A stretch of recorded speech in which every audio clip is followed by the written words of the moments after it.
Unlock 5 October 15 gi matungda school coaching center hanganbagi firep state singna lawba yaragani. Ministry of Home Affairs MHA na ngasi thokibo order amana unlock mangagi guidelines sing lauthokre. Anoba guideline asigi matung inna containment zone singda October 13 mathoi phauba lockdown chathagani. Laingak na piriba guidelines singi matung inna district authority singna containment zone ogadaba mafam sing lapthokani. Unlock 4 की guideline ga thoidok na khenaba kaya laikhidrabasu Unlock 5 की anoba guideline asina hiram kharada ahongba leihankhre. Guideline asigi matung inna tha kaya gi mamangda gi thonglonduna laklaba school sing amadi coaching center sing October 15 gi matungda grade khaidokduna hanghananaba state laingang na phirep lokjaba yaragani. Adumakpu phirep adu mari lenaba school amadi institution singi management singa tanaraba matungda lawgadabani. COVID-19 की लैरिबा फिबम सिदा युमफम ओइरगा MHA ना तानादुना Department of Higher Education DHE Ministry of Education ना college सिंग अमदी Higher Education Institution सिंग हांगनबगी मतम लेपथोकपगी फिरेप सुलौबा यारगनी. Mama Mopa ओइबा सिंगदगी अयिबो ओइना अयाबा लौरबा मतुंगदा महिरोइ सिंगना मागी school अमसुंग institution सिंगदा लाकपा यागनी. October 15 दगी entertainment park सिंग अमुक हन्ना हांगदोकपा business to business B2B exhibition sing pangthokpa cinema hall sing hangdokpa yaragani. Cinema hall sing amasung entertainment park sing hangdokpa matamda capacity chada yankai khak oigadabani. Sanaroi singna training gidamak swimming pool sizinavasu October 15 dagi yaragani haiba wafam sing anoba guideline asida yauri. Armenia amadi Azerbaijan gi lal asida NATO gi ally oideba Turkey amadi France gi marakta muknaba hengalakli. Armenia amasung Azerbaijan gi land paksana asi ana thokle. Armenia na support tauba separatist singi lamdam oiriba Nagorno-Karabakh lamdamda Armenian forces amasung Azerbaijan gi forces singi marakta ngasiga thana numit mari ni chukna lal thokpada paksana asi ana yaure hairi. Turkey na mapung phana support tauba Muslim singi lewak oiriba Azerbaijan gi Defense Ministry na phongdokhiba matung inna lan asida Armenian lanmi lising aniga chahumrom hatkre natragana sokhankre amasung teng chamaga kuntra amadi atai armor vehicle sing artillery amasung rocket system chani air defense system kungamanga command amasung observation post taruk ammunition thampham manga amasung gari yankhai manga thugai khre haire.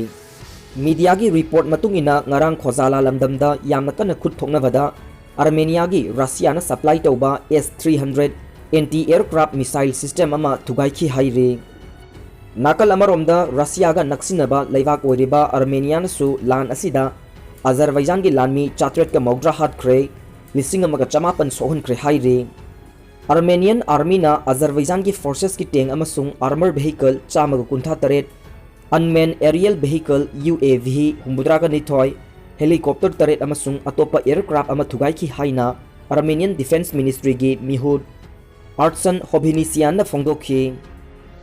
Maraksida Armenian Defense Ministry gi spokesperson Susan Spetnania na phongdokhiba matung inna Nagorno-Karabakh lamdam asida front line da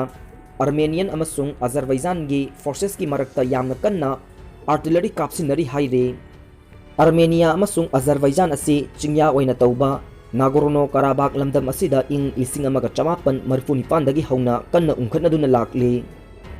Azerbaijan gi makhada leramba lamdam asi ing 1953 gi lan matungda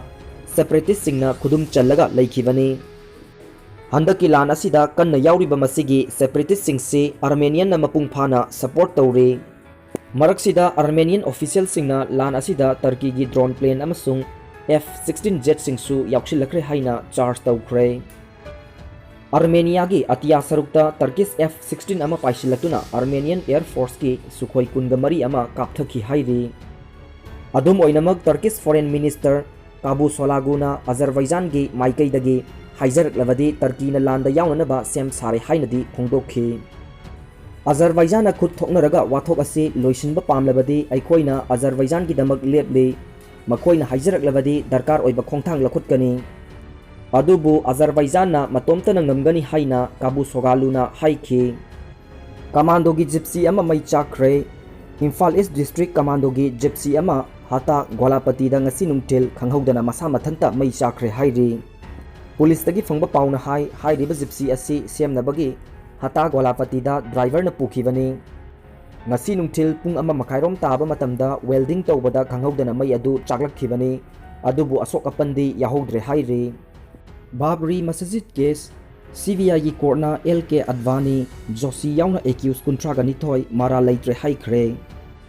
Babri Masjid thugai khibagi thokdok thokraba chahi kungani pan gi matungda ngasi CBI gi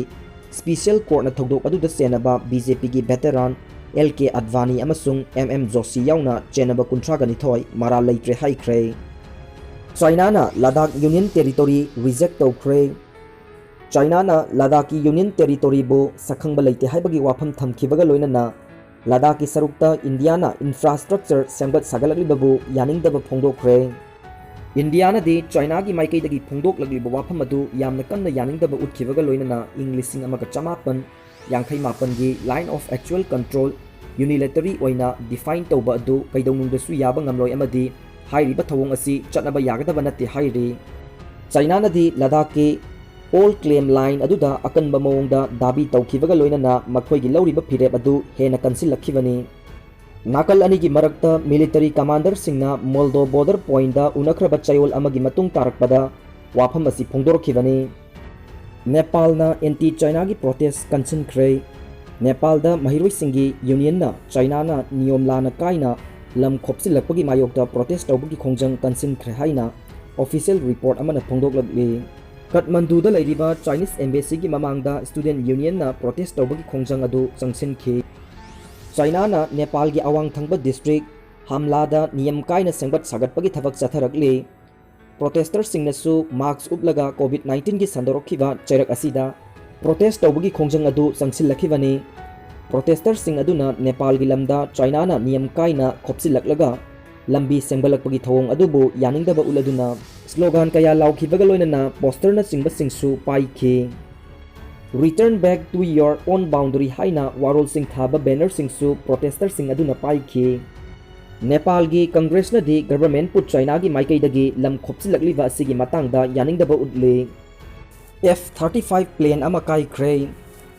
US Air Force stealth fighter jet ama nongthakta thau hanaba tanker amaga thengjinnabadagi kai khre haina official report amana phongdokli